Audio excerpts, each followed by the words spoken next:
Jokowi 10 tahun sekarang gimana? Setiap hari dihujat. Setiap hari dipersoalkan semua hal. Bukan cuma ijazahnya. Tapi segala perilaku politiknya, termasuk kemungkinan korupsi-korupsinya cepat atau lambat akan dibongkar. Dan di alam medsos yang melakukan itu adalah rakyat-rakyat kroco seperti kita ya.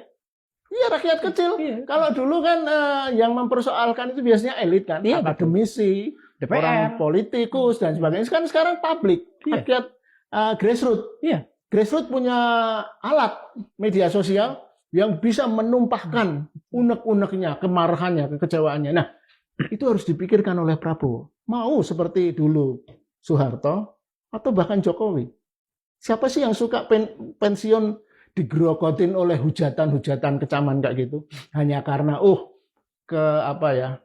lalai atau sakau dengan kekuasaan ini. Saya mau keliling dunia kan tiap keliling dunia 2 pesawat, yang satu khusus Prabowo dengan lingkarannya, kemudian yang rombongan lain pesawat sendiri, dan dia bisa melakukan apapun. Problem kekuasaan kan gitu, merasa ketika berkuasa semuanya bisa dia lakukan. Karena kan kekuasaan itu, konsep kekuasaan manusia itu kan, maaf ya, kalau analisis saya itu kan mirip mencoba memimesis itu meniru kekuasaan Tuhan. Tuhan bisa playing God lah ya. Ya, playing God. Tuhan bisa menunjuk apa-apa jadi. Nah, kemudian manusia merasa bisa begitu, bisa mengangkat Paiman atau Sylvester dari orang yang nggak jelas, preman, menjadi komisaris, menjadi wakil menteri dan sebagainya. Kan banyak sekarang wakil menteri yang background-nya nggak jelas. Itu politik, playing God, membuat orang kecanduan. Sekali lagi saya utarakan satu fakta ini. Beliau membuat buku yang menceritakan, yang mengulas visi misinya Paradoks Indonesia. Apakah itu tidak kemudian menjadi salah satu penggedor yang mengajak beliau merenungkan ulang dan ulang lagi apa yang kan problemnya dilakukan. Gitu. Ketika orang sudah ada di kekuasaan itu lupa semua. Nalar deliberatifnya, kemampuan merenung, berpikir, jaga jarak. Itu Prabowo menulis itu ketika dia menjadi oposisi Jokowi. Karena dia tahu 10 tahun di era Jokowi ngaco. Dia tahu, dan buku itu memang ditujukan untuk mempersoalkan kekuasaan Jokowi kan, Paradoks Indonesia itu. Saya pernah baca, buku itu bagus, data-datanya bagus, bukunya kan teksnya tidak terlalu banyak ya, lebih mirip pointer saja, dan endingnya sebenarnya poin yang dia tekankan bagus nih dalam konteks diskusi kita. Laksanakan pasal 33 Undang-Undang Dasar 45. Dengan konsekuen dan dengan tulus, dengan serius. Karena itu memang pasal yang menunjukkan orientasi kerakyatan. Bahwa segala kekayaan alam bumi Indonesia sebesar-besarnya digunakan untuk rakyat. Sayangnya kok kesadaran itu ketika dia belum berkuasa. Tapi sesudah berkuasa, dia tunjuk kroni-kroninya. Bahkan sampai, ini lucunya ya, kenapa saya tadi bilang kemunduran.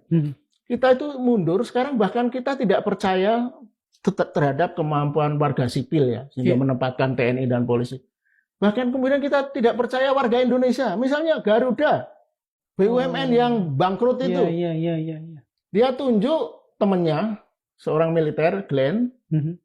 Dan kemudian karena Glenn tahu, tidak percaya dengan orang Indonesia bisa. Glenny ya. Glenny Kairupan kalau salahnya. Terus dia tunjuk 2 orang asing. Untuk nemenin dia. Dia cuma CEO yang duduk ngutusin yang kerja 2 orang asing ini. Tapi ya apakah begitu bernegara? Ya kalau memang itu dianggap baik untuk Indonesia, semuanya itu. Presiden bahkan kita outsource ke orang asing yang kita gaji setinggi-tingginya, tapi nggak bisa korupsi. Mungkin itu efisien. Kalau memang tujuan bernegara semacam itu. Ini Garuda ini contoh kecil nih. Bagaimana manajemen mengelola negara. Contoh kecil tapi sangat sangat faktual untuk menunjukkan kejiwaan ini. Jadi kejiwaan tata kelolanya. Etos ketidaksadaran berbangsa. Nah, itu yang menurut saya, dan saya itu sebenarnya sebelum tadi malam ya, sambil merenung-renung kenapa Indonesia ini seperti ini ya.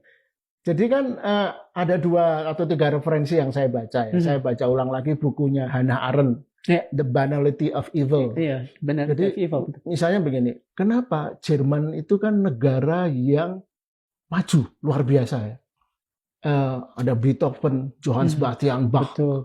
kemudian menghasilkan sastrawan Werner Heisenberg juga yang bikin nuklir tuh. Iya, pokoknya orang-orang hebat, saintis, sastrawan, musikus, tapi bisa terjerembab dalam sosok pelukis gagal dan orang biasa yang sebenarnya bukan orang Jerman, orang Austria ya. Hitler. Nah, saya baca buku itu lagi dan saya tonton film The Judgment at Nuremberg.